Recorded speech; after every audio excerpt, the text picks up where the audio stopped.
Hi, my name's Sam. I'm here for Right Radio, and I'm doing an interview with Ralph Dartford, who is currently touring a show called Recovery Songs. Welcome, Ralph. Hi, Samuel. Nice to be here. Good to see you. This is an autobiographical show, and we'll get to that later. But why don't we go back to the beginning of your own writing career? What got you started? I suffered from dyslexia when I was a child. I suffer from dyslexia now, so I always read slower and took more of what I was reading in. And I suppose I started writing as a reflection of what I was reading ever since I was a child, really. I'd say I started writing about 10 and enjoying writing. And it's always been in me. I've always been compelled to write things down, to write. Yeah. How important do you think reading is for a writer? You can't, and I'll be firm on this, listener, you can't write unless you read. You don't drive a car if you can't drive. You can't write if you don't read. My advice to anyone who wants to write is to read, read, and read. A lot of writers will tell you that. A lot of writers who've done well to read all the time because you're influenced by what you read. Have you got a book? What was the first book that really touched you, if you like? The first book that really, really touched me, and it has seemed quite weird, was probably some of Enid Blyton's famous 5 and Secret 7 stories. A reason why, because I love the characters and I love the suspense of those children's stories and the way the plot devices would work. It was simple plot devices, but whodunits and stuff like that. Well, you're a well-known poet now, and you have your own collection. Did you start by writing short stories then? I wrote short stories, and I still do write short stories. And the idea for me was I was going to be write novels and stuff, and I always use poetry as a way of getting me to write as writing exercises. A lot of my poems are narrative; there are short stories within a poem. So poetry's brilliant. The idea of good poetry is to short circuit a story, almost say not short, is to encapsulate it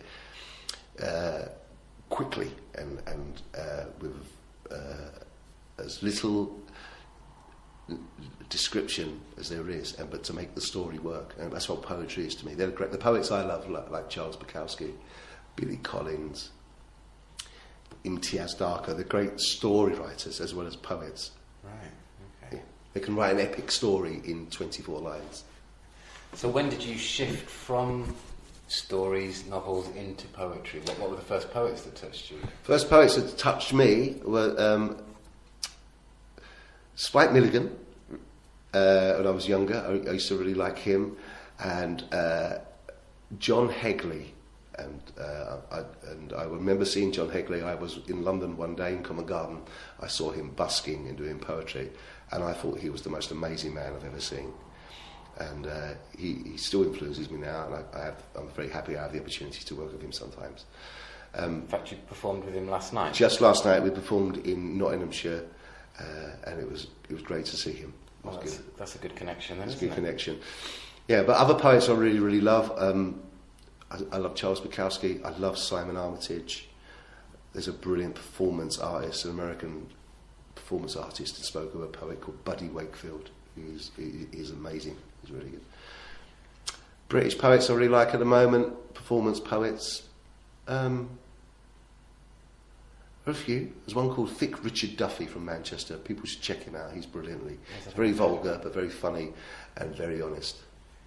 You're actually teaching poetry at the moment as well, aren't you? I teach poetry and short fiction for the Ted Hughes project, which is based in Mexborough.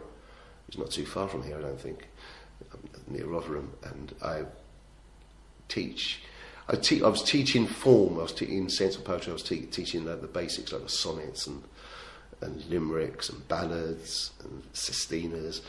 And then recently we've gone through that. I've asked the poets, the writers, now you know these kind of rules, you can go and break them. So write what you feel you need to write, but look at the rules of what you can do. And it's been really great fun. There's some really good writers there.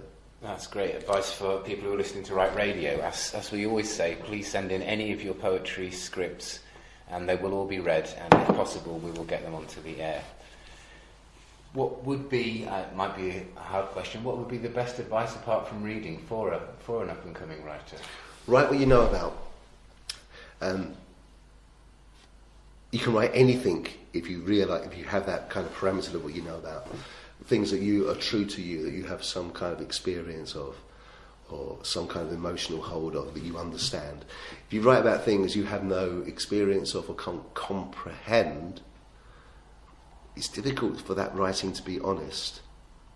I suppose if you're writing science fiction or you're writing historical fiction, you might not know about certain things, but you know your own truth in relation to those stories.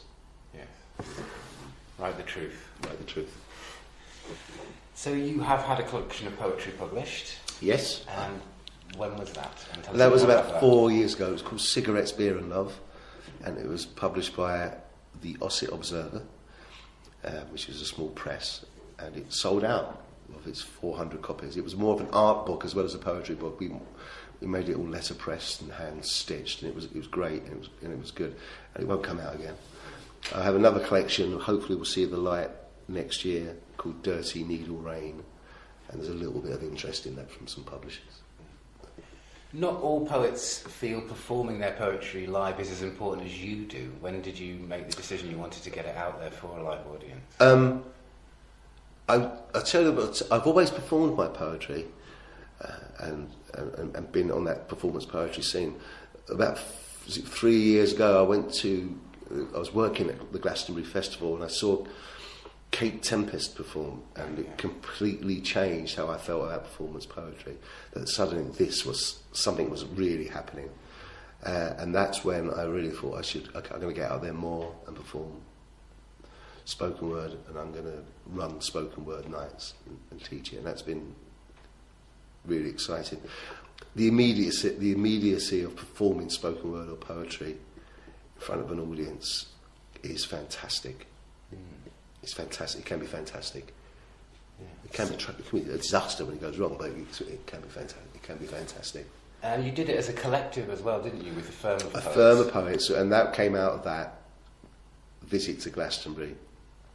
Me and a friend, Matt, formed an organisation called A Firm of Poets, and we toured nationally to many venues and theatres and festivals for about 2 to 3 years, and it was very successful.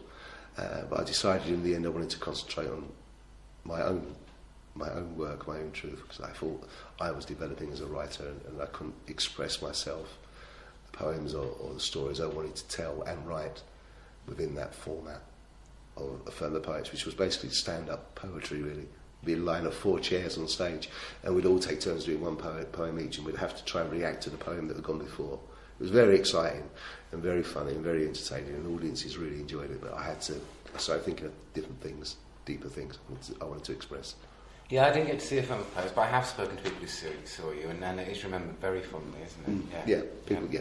Had a very good impact. And maybe one day we'll come back, but not now, not at the moment.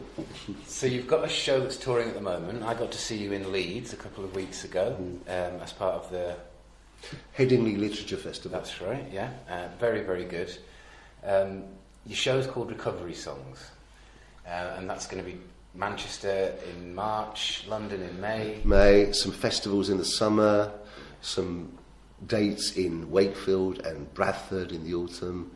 It's like Bob Dylan's never-ending tour. It will go on and on and on. And I want to do this show for a long while. I want to do this show for a few years. I think that's the show. This is what I want to do now. It's a very personal show, but with universal stories, and I want to affect or engage as many people as I can in the project. Yeah, it's a very powerful mixture of poetry and autobiographical justice talking about your life. Do you want to tell us a bit more about it? The show Recovery Songs is about addiction. I'm a recovering addict myself, and it's about the causes of addiction, how that affected me, how it came about. Was it nature or nurture? And the story of that through poetry and spoken word, the fall and rise, I would say, the fall into addiction and the rise out of it into a different place. It's, I would say, I don't know, I'm only the writer and performer, but it's a very vulnerable piece of writing. It's sad, it can be funny, there's some really good poems in there, I think some of the best poems I've ever written. And it's there to educate people as well about what addiction is, because I think there's a stigma around addiction. A lot of people don't understand, and people pigeonhole people who have got into terrible situations, desperate situations, matters of life and death actually. And some people survive it, or are lucky enough to survive it, or they are encouraged to survive it, and they do, and they go on to do different things. And this is my way of doing something different, paying back a little bit from what I've learned as a recovering addict, and people who may be struggling, and to audiences who don't really know what happens to a drug addict. I mean, many people don't know, the World Health Organization does classify it as an illness. It's still not fully understood. It is an illness, and you know, as a recovering addict, I've questioned, is it an illness, is it all of my own making? And I still don't know really the answer to that. But I know I'm recovering, and as much information as I have helps me recover even more. It is a disease. It's a disease of the mind and the spirit and the soul, and it is a disease. Today I think it's a disease. Yeah, I mean, all those words I guess you would want to apply to a piece of performance, I would certainly apply to recovery songs. It's very brave, vulnerable is a good word. It really takes the audience on a journey.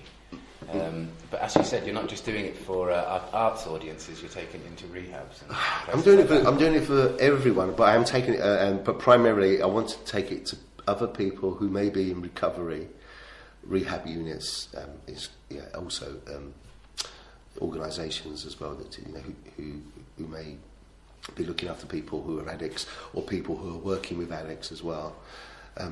I think it has a great value for that, more so than doing it in theatres, which I love working in theatres and the festivals, but primarily I want to perform the piece for people in rehabilitation units. You worked in a rehab unit in London, is that right? Yes, I did. I worked there for about 8 months. I was a writer at a place in Shoreditch called the New Hanbury Project, and we had a creative writing group, and I learned a lot about myself, the similarities of addiction and recovery, and I worked with some absolutely outstanding writers who wanted to tell their truth.